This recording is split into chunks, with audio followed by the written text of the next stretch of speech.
I am your best friend. I am your only friend. I am your best friend.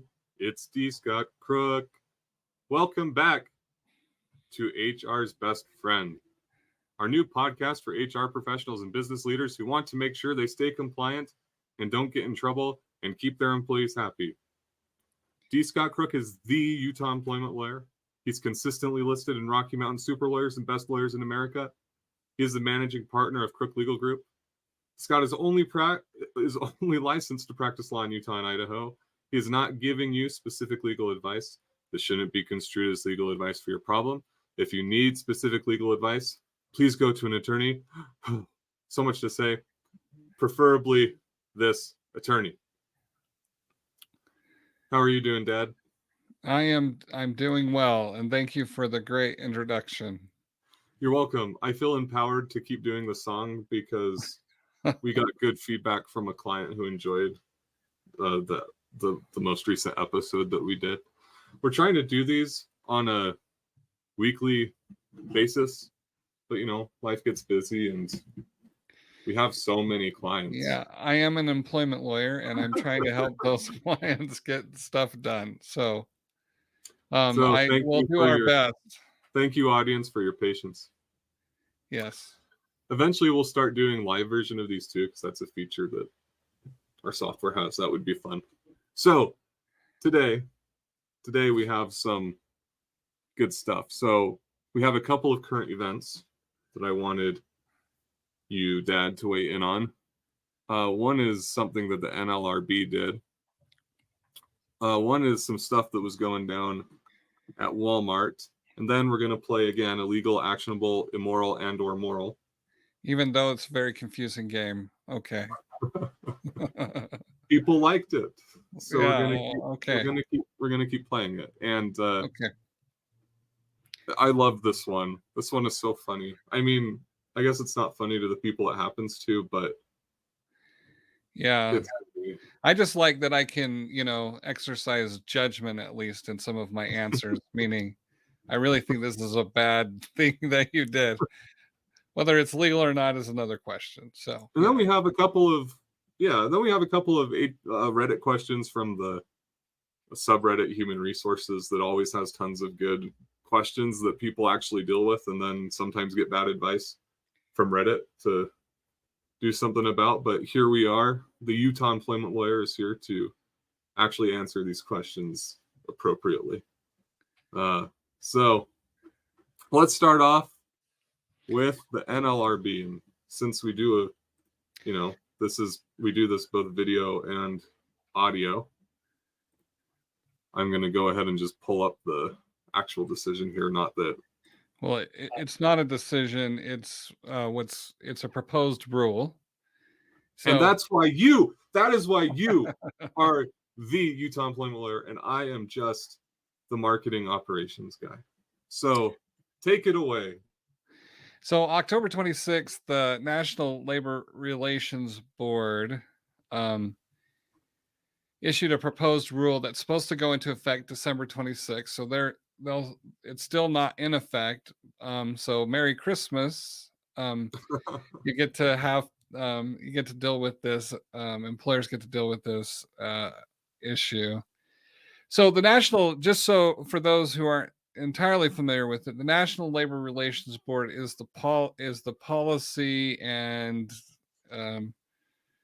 administrative agency that deals with and enforces and provides guidance about the National Labor Relations Act, which is the federal act that governs collective bargaining, union rights of employees. And so when the Biden administration came into office, there was a shift in focus from a more employee friendly and union friendly environment, and so this proposal deals with that. And the proposal is just simply it says that the National Labor Relations Board is now going to use this rule to determine whether two businesses are considered joint employers of an employee. Okay. In other words, will they be considered the same? Will the employee be considered an employee of two different businesses? And why this matters is this comes up in sort of two and more situations, but typically in two situations. One, if a company uses a staffing agency, for instance, they use instead of directly employing the employers, they go through a staffing agency, and the staffing agency does all the HR functions for that employer. The second time it comes up a lot is in franchisee franchisor relationships. So let's say that you're working for Bob's Night School of Law franchise that's been set up all throughout the United States. In those relationships, you'll have a franchisor who's trying to control the quality and content of what's happening in each of the franchises that are out there. And of course, franchises are independently owned. And so the question is, how much control is exercised by the franchisor over the employee? And so joint employment, if you meet certain requirements, can mean that the employee is actually considered an employee of both the franchisor and the franchisee, or the staffing company and the employer. And this rule is kind of a big deal. The rule change is kind of a big deal because what it says is they typically look at 7 different questions to determine whether someone's a joint employer. In the past, they've looked at it in total and kind of did an evaluation and said, okay, if we look at this as a whole, does this appear to be a joint employer relationship? Well, what this new rule proposes is that you only have to actually show that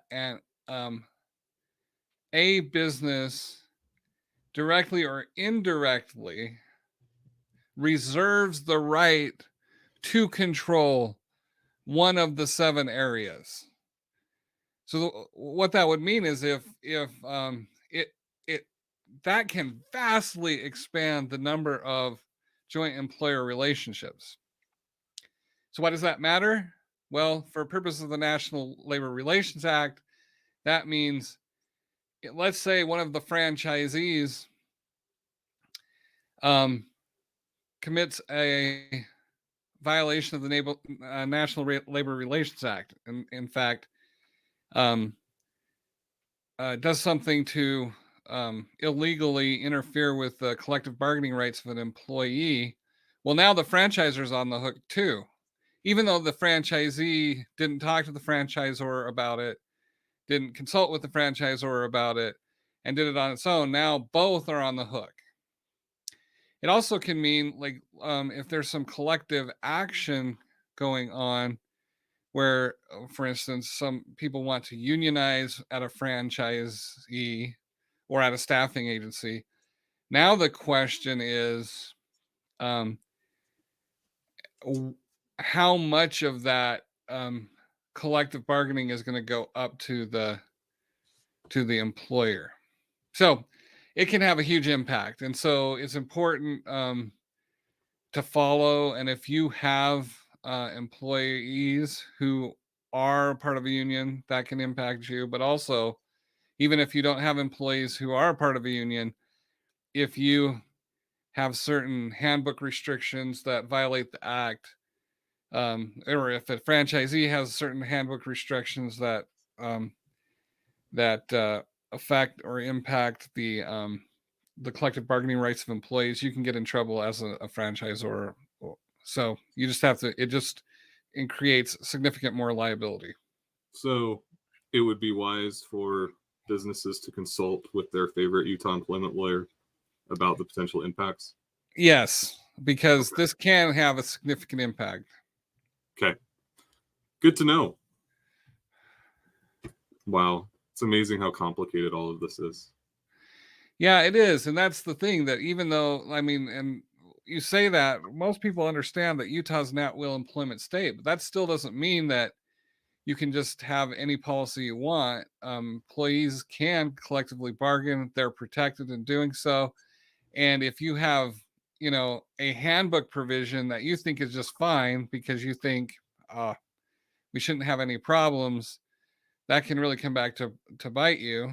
A perfect example might be, I'll just give you an example. Sometimes people will have a handbook provision that says no employee can tell any other employee what their wage is or what their salary is. Well, that's presumptively a violation of the National Labor Relations Act. And so, What if what if it's not in the handbook and they just tell people not to tell each other? yeah, that's a violation.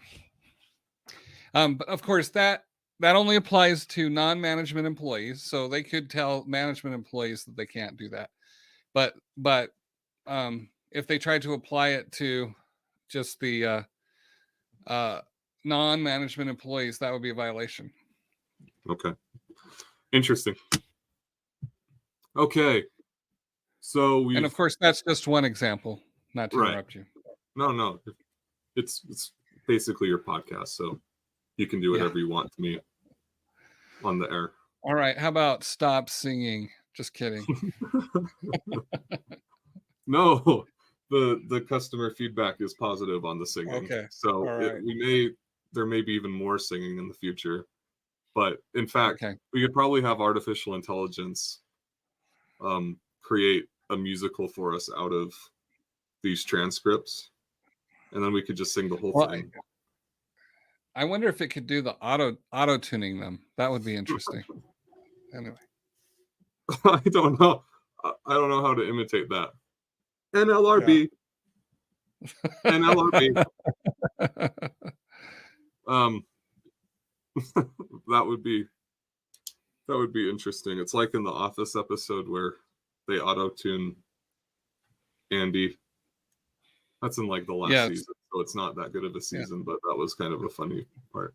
Oh no, the funniest, sorry, this is off topic, but the funniest auto-tune thing ever was that episode of Modern Family where yeah. That was great. And he says, some sick guy auto-tuned me. Yes, anyway. that was really funny. But the greatest use of auto-tune ever was the NBA commercial. Yeah. About 10 years ago. Well, they had a few of them. Like one of them was defense. Those are really cool. The defense auto-tune one was the best use of auto-tune ever. In my it's going to be weird when I create the chapters for this episode and there's like 2 minutes about auto-tune. Sorry. No, it's funny. I mean, look, the point of the podcast is for it to be fun. So it's fun. Yeah. Okay. Let's move on to let's see. We've been going for 13 minutes, so I think we're going to skip over. We'll do this. We were going to talk about what happened to Walmart. I think we'll do that next time. And let's dive into. That's fine. Yeah, and let's dive into the illegal, actionable, immoral, or moral. So, this is what happened. In 2021, there was a restaurant that brought in a man who appeared to be a priest during work hours and asked employees if they want to do a confession to help with mental health. But the priest asked strange work-related questions, unlike a normal confession. And so this restaurant's in big trouble with the government because they used a fake priest to, this is why I said it's funny. They used a fake priest to get people to admit to things like stealing supplies. And so anyway, is bringing in a fake priest to get to get confessions to workplace infractions: illegal, actionable, immoral, and or normal. And I can already tell you it's not normal. Yeah, that's pretty. I mean, this is like one of those things where you say, why do you even need a lawyer involved in this? Why do you even need any analysis? But the fact is, it is illegal um, for about 100 reasons, and Can particularly in this case, it's you name all immoral. 100? Um, I could probably try, but let me start with just a few. I So don't really Title want you to do Seven, that. Just a few of yeah, them. I know. But there are all kinds of implications, for instance, with Title VII, which is the anti-discrimination provisions of the Civil Rights Act, which, of course, you have the whether this was mandatory or not, you may have some implication on religious liberty. Like you can't discriminate against people because of their religion, and so the fact that you have this uh, this fake priest there that is supposed to be taking confessions could put some undue pressure on people to go to the priest, but also it could sort of um, it could it could You're, implicate some you're all pressure to be Christian, to work at this etc. restaurant. You are all Catholic now. Yes, and um, the other and also there can be discrimination based on national origin or race because of the pressure, and also the thing was that the priest spoke Spanish, right? And so it was Right. mostly targeted at the Spanish speaking Hey, employees. And the you other look reason, you look like you could be Mexican. Do you want to talk to the priest? yeah, that would be, I mean, that's awful. I And know. then the other thing was that this started during a Department of Labor investigation about work conditions. And so they used they used this to sort of pressure employees to not um, work with the Department of Labor, and also used it to find out who it was that had actually reported to the Department of Labor and then retaliated against them. So I mean, just in my description, we're talking about at least a dozen violations. And so I mean, I remember when I was in law school, my first few days, I would read these cases and I would go, oh, there is no way I will ever have to deal with a case like this. And then I went and started practicing and I thought, wow, those cases were not as crazy as some of the cases I have to deal with, because this kind of stuff is remarkably something that happens more often than you would guess. Well, okay. So moving on to the next. Um. So okay. So basically, yeah, everything around, if you bring a fake priest in, that's bad. So don't do that. Now, Yes. there was something else in the story. There's not much else left to say on that, but there was something else in the story. It said prosecutors said that the owners had also illegally paid managers through the employee tip pool. Right. What? So illegal, actionable, immoral, or I think it was immoral or moral, but normal I think works better. So illegal, Yeah. actionable, immoral, or normal. It was That's illegal, that's actionable, and it is immoral in a lot of ways, but I can see how people could try and justify it. But interesting note that you probably wouldn't pick up on that employment lawyers would is that they said prosecutors generally Fair Labor Standards Act is you can be criminally prosecuted, but generally that's not going to happen as long if you're if you're just having run of the mill problems with your employees. It takes a lot before there's a criminal action brought under the Fair Labor Standards Act. The fact that they say prosecutors suggests there's a lot going on here. But having said that, tip pools are a whole area we could spend hours on talking about. But tip pools are not to be used for management. Tip tip pools are to allow employers to pay um, tipped staff actually less than the normal minimum wage, and then make it up through the use of tips, so that they can get to the actual minimum wage. And to be a true tip pool, you cannot, in fact, have any management participation in that. Gotcha. Okay. All right. Moving on to Reddit questions. I'll go ahead and split. I'll share my screen. I haven't been mad enough to split my screen in a while. So here we go. So this one is titled Holiday Entitlement. Split the year. So it says, I have a member of staff that never takes any holiday unless pretty much forced. The result in a large block. This results in a large block to be used up during our busy period towards the end of the year, which is difficult for a small business. Can we split the year and make the employee take half the holiday by June? Else they lose their days.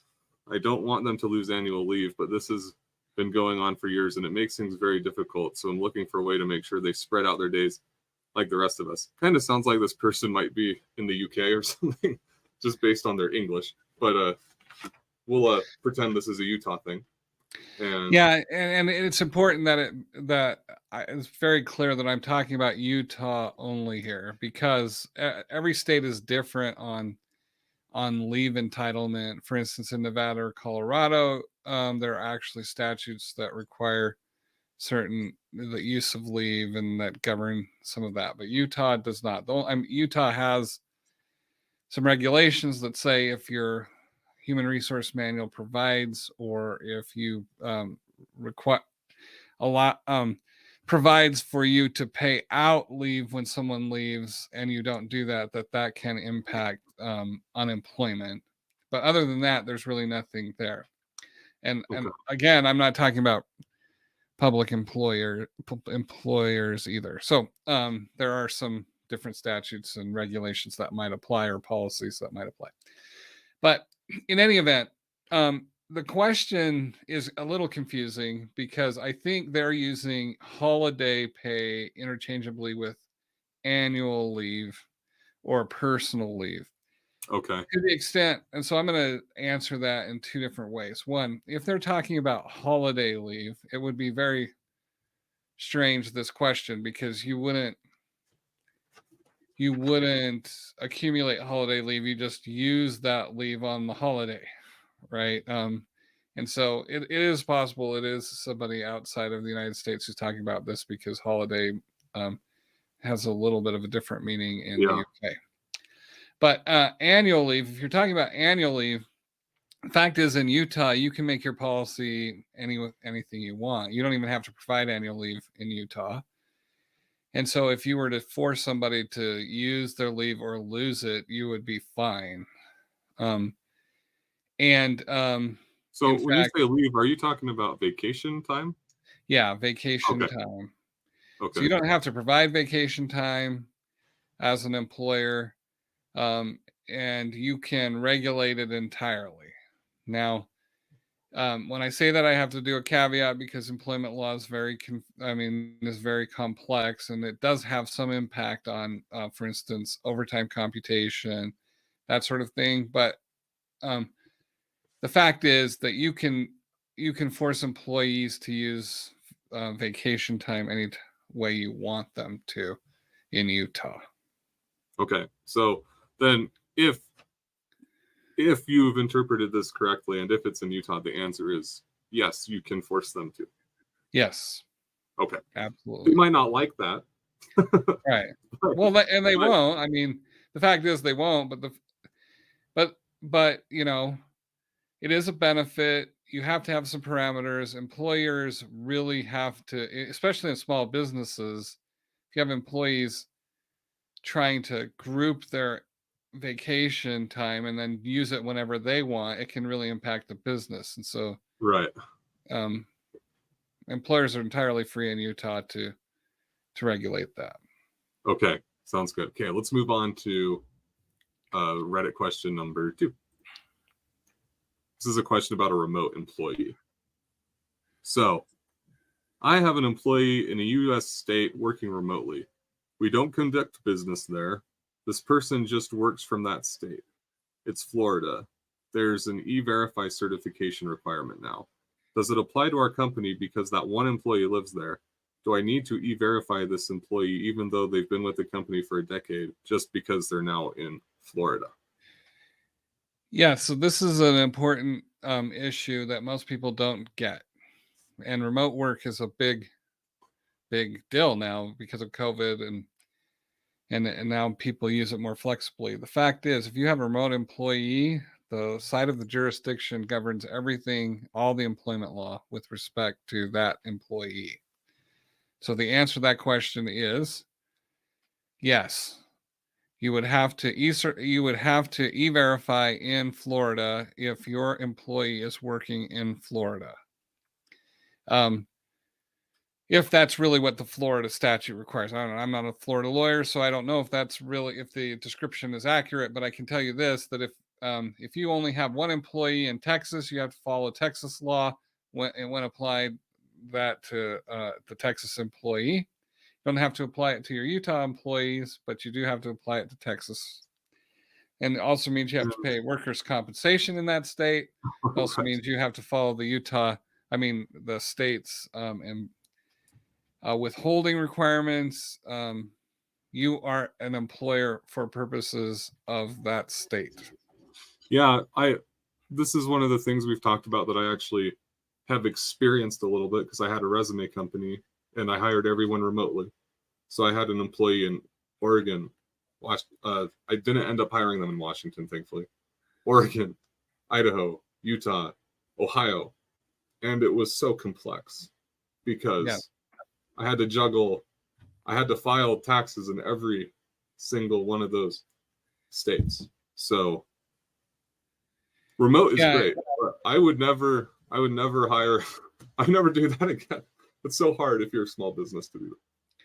Yeah. And I mean, it is the fact is that, well, for instance, we have a lot of remote employees, but one of the requirements is we're licensed in Utah and Idaho. One of the requirements is that you can do remote work, but you just have to be in the state of Utah or in Idaho to do it. Now, I can make an exception for that if I want to take on the risk, but that's simply because I don't want to have to deal with all of the regulations. For instance, when we talked about vacation time just a minute ago, if that remote employee was in Colorado, my um, vacation would have to be different for the Colorado employee as opposed to Utah because Colorado has statutes that specifically apply. So everything is affected um, when you employ somebody outside of your state.